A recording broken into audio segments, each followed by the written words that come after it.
Crescer distante da mãe é algo que pode fazer muita diferença na educação de uma criança. Cláudio Serafim foi criado pela avó e só teve contato com sua mãe aos 11 anos. Passado algum tempo, nosso convidado entrou no mundo do crime. Armas, assaltos, drogas e tráfico. Tudo isso o levou ao fundo do poço. Mas um dia, uma mão se estendeu para ele e o tirou dali. E essa é a história que nós vamos conhecer agora mais detalhadamente. Cláudio Serafim, boa noite, bem-vindo ao programa. Boa noite, pastor Wanderley. Bom te receber aqui, viu, Cláudio? Obrigado pelo convite. Você é uma inspiração para mim, viu, Cláudio? Obrigado.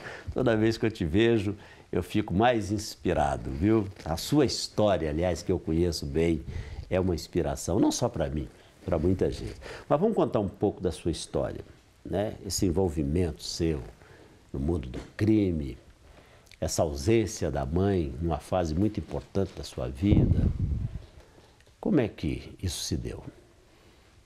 Eu não sei maiores detalhes porque a minha avó e a minha tia não conversavam muito sobre isso. O que eu sei é que minha mãe acabou perdendo uma irmã. Essa irmã tinha 2 meses. Então, houve uma ruptura dentro da família e essa ruptura fez com que minha avó viesse para Belo Horizonte e me trouxesse.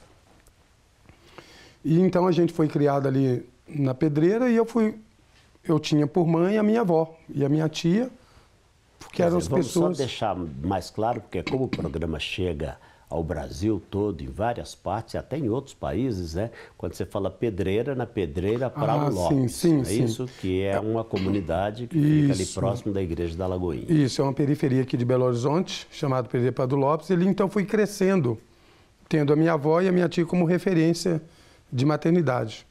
E aos 12 anos eu acabei envolvendo com as coisas erradas, cheio de revolta, esse tipo de coisa. E vendo ali o meio que eu vivia, e eu fui atraído por esse meio. Aqui diz que aos 11 você teve contato com a sua mãe pela primeira vez. Isso, mas quando ela chegou, eu já estava contaminado com esse mundo errado. Com o ambiente que você estava. De forma que eu nem dei tanto atenção para a pessoa dela. Foi um relapso ali, um momento de emoção, muito mais para ela e para os meus familiares do que propriamente para mim, porque a minha mente já estava totalmente cética, totalmente fria acerca de família. Eu já estava triste com isso e eu não consegui me alegrar ao encontrar. Então, e ali foi aquele momento, ela até mudou para a nossa casa, mas a relação foi muito conturbada devido Você não conseguia vê-la como mãe? Não conseguia. E com 12 anos você começou então esse envolvimento? Isso, já estava meio vendido para isso. Com os 12 eu assumi de vez, saí de casa e fui morar junto com os colegas, dormindo nas lajes, dormindo nos cantos aí do mundo do crime. E então mergulhei de cabeça nessa vida errada, nessas coisas ruins. Quando você fala mundo do crime, você quer falar exatamente o quê? Que tipo de crime? Naquele momento era oferecido para quem estava iniciando o roubo, né? Como era criança, muito magro, então passava nos vasculantes das casas, ia para os bairros sem chamar tanta atenção. Então essa era a primeira opção. E dali então desencadeou uma série de coisas. E a Bíblia diz que um abismo puxa o outro, né? E aí foi perdurando naquela vida, crescendo naquela vida, fazendo uma carreira naquela vida e me informando naquela faculdade do crime, e ganhando respeito, ganhando dinheiro, ganhando uma fama, ainda que uma fama maldita, né? Mas dentro daquele setor, dentro daquele ambiente, aquilo tem muito... Isso tudo dentro da comunidade. Dentro da comunidade. Isso. Aí eu já estava migrado também para outras favelas de Belo Horizonte, porque acaba que o seu local fica limitado e você quer apoderar de outros. Quer expandir. Mas aí você está falando já num envolvimento com o tráfico? Tanto o roubo como o tráfico, porque nesse meio, ou nesse meio tempo, houve muitas prisões e dentro dessas prisões havia as conexões que se fazia, você conhecia, então ia criando. E como Deus me deu um jeito de atrair pessoas, eu conseguia também, nesse meio, atrair pessoas e fazer conexões com outras favelas também. Mas você não acredita que Deus estava nesse negócio? Não. Era um dom de Deus que eu estava usando por coisa errada. Bem claro isso, né? E essa facilidade Deus colocou dentro do homem. Porém, eu estava usando ela de uma forma para outras coisas. Agora, que consequências isso trouxe para a sua vida, Cláudio? Olha, eu sofri muito mesmo nesse embalo de ganhar dinheiro em 82, 83, 84, esse período todo, roubando, assaltando e ao completar 18, 19 anos, esse roubo e assalto ficou mais difícil, então partiu-se para o tráfico. Você fala que foi mais difícil do ponto de vista porque, da lei, né? Porque isso. até enquanto Perfeito. menor você tinha uma certa proteção. Bem lembrado. Agora, no meio de tudo isso, alguma vez você chegou a ser, quando menor, apreendido e quando maior preso por causa disso? Isso, tanto de menor quanto de maior, 20º vezes, né? E sofri as sanções que era da época imposta à idade. Mas aquilo, quando eu chegava dentro do meu recinto, que é o morro, aquilo era motivo de glória, porque a gente passava, conseguia ter uma vida reta ali na vida do crime, no sentido de não delatar ninguém, de se manter de boca fechada. O código de ética, vamos botar aspas aqui para essa ética, né? E quando você voltava, você chegava ao período final daquela pena, ou até mesmo por uma fuga, havia uma festança, havia um alegrar no meio do povo. E isso iludia a mente da gente, achando que a gente era alguma coisa.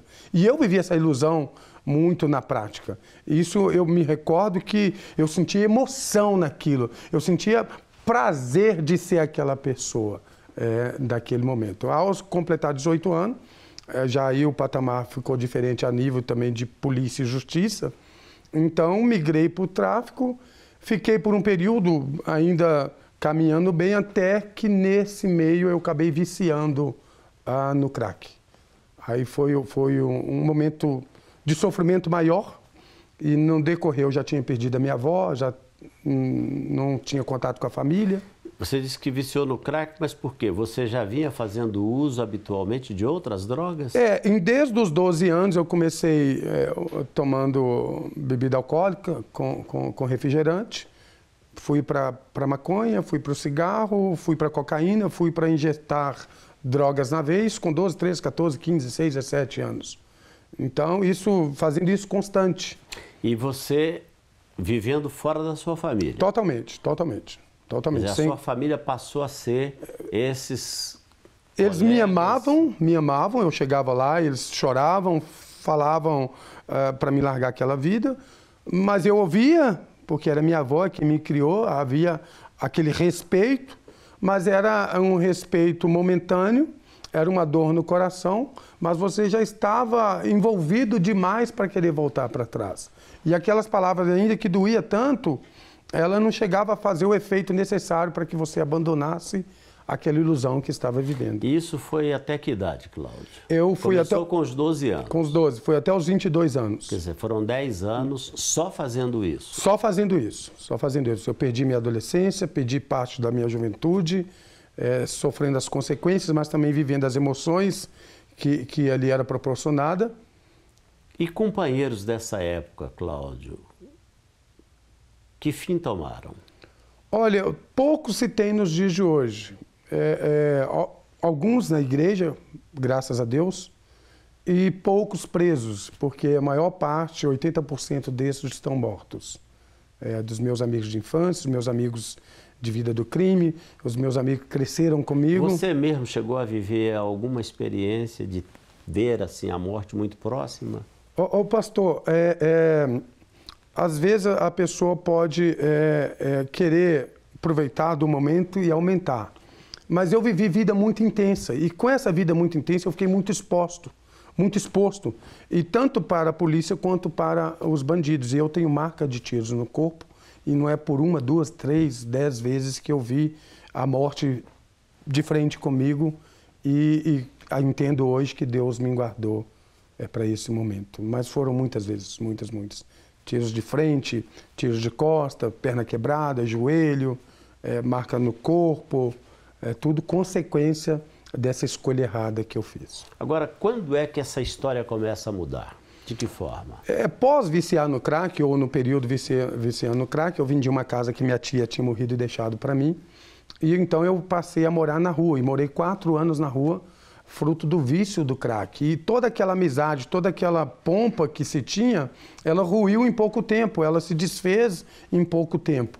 Então, de tal pessoa eu passei a ser escárnio, eu passei a ser escória. E ali, então, eu passei a viver uma vida muito miserável. Já era miserável, né? Mas um miserável abaixo de zero. Morando na rua, sem tomar banho, sem comer, fazendo uso do crack, por vezes, 5 dias consecutivos. Às vezes, eu dava um colapso e eu caía no lugar onde estava, acordava 24 horas, 30 horas depois, sem saber o que aconteceu. E isso perdurou por 5 anos. Eu me recordo que um dos amigos, que eu agradeço muito, ele me fez um convite para ir no noivado dele. Se não me falha a memória, foi dia 20 de junho de 1999.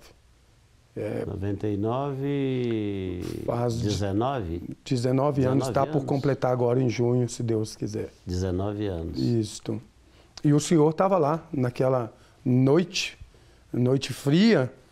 Me recordo que eu estava ainda meio saindo, eu tinha 3 dias que não usava o crack, então de 5 anos, mais 10, 12 anos usando as porcarias, tô debilitado, mental, físico, saúde, ali, não queria estar ali pela insistência dele, e eu fui, porque ele era muito amigo e era o noivado dele. Então ali naquele momento começou aquelas palavras quando o senhor abriu a Bíblia, e começou a falar que Deus virá buscar uma igreja. Então, o Espírito de Deus, o Espírito Santo, que nós sabemos, começou então a abrir os meus olhos, a quebrantar o meu coração. E quando foi feito um apelo, o pedido de quem queria entregar sua vida para Deus, eu, de uma forma decisiva, fiz aquela decisão e para nunca mais. Dali, então, a minha vida mudou. A minha vida tomou um outro rumo e eu abandonei tudo imediatamente. No outro dia, eu já era outra pessoa. No outro dia, eu já levantei com uma outra consciência, já queria ser um cidadão. Procurei a justiça, eu tinha uma pena para ser paga, procurei a justiça, fui perdoado parte dessa pena, paguei essa pena no trabalho substitutivo dentro do batalhão. E então comecei a apaixonar com Jesus, falar de Deus para todo mundo, e fui trabalhar, casei, me tornei zelador, vigia, segurança da Igreja Batista da Lagoinha, trabalhei nesse ofício 5 anos, até que um pastor da nossa igreja, o senhor fez o meu casamento, né, dia 8 de setembro de 2000, quase aí 1 ano e 2 meses depois da conversão, e um pastor me fez o convite. Quando diz que o Cláudio é uma inspiração para mim, eu falei isso lá no início do programa, acho que falei no programa mesmo, não foi nem fora do ar, não. Eu falei isso aqui hoje, dentro ou fora do ar. Eu sempre digo que ele é uma inspiração para mim, porque as perguntas que eu estou fazendo para ele aqui, eu conheço as respostas, eu conheço a história, mas você já deve ter percebido que é uma história muito forte. É uma história muito bonita. Num primeiro momento, não tão bonita, mas, como eu disse, ela continua sendo escrita de uma forma muito bonita.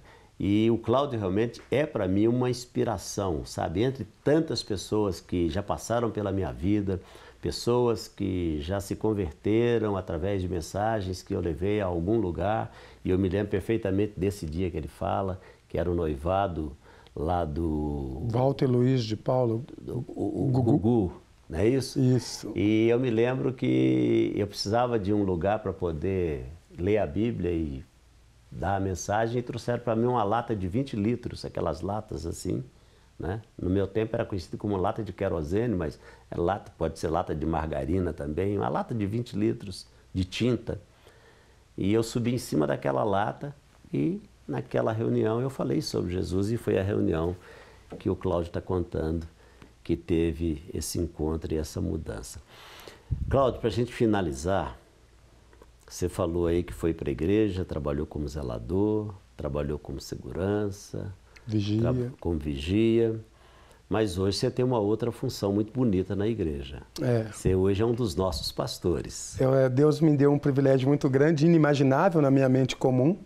Hoje, além de eu ser um pastor da igreja já há 12 anos, como integral, eu também hoje sou um subregional, onde eu sou responsável por 7 igrejas nossas, 6 em Belo Horizonte e uma na Porta da Bahia, ali na cidade de Itaúbi.